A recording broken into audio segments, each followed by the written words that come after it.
Hey, faculty friends, Jeff Lash here, Web and Theological Librarian at Miller Library.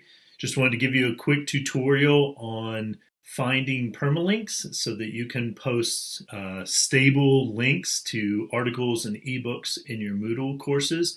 So a permalink is simply a permanent link.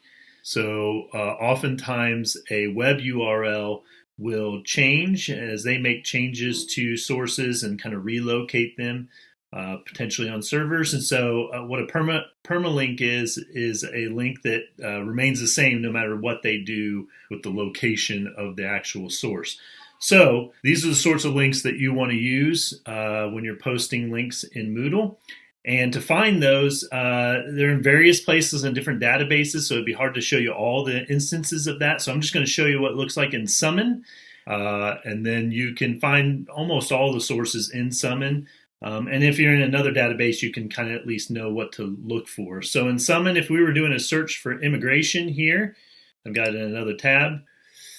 You'll see your results page here, and then you'll see this little chain link, if you will, on each result.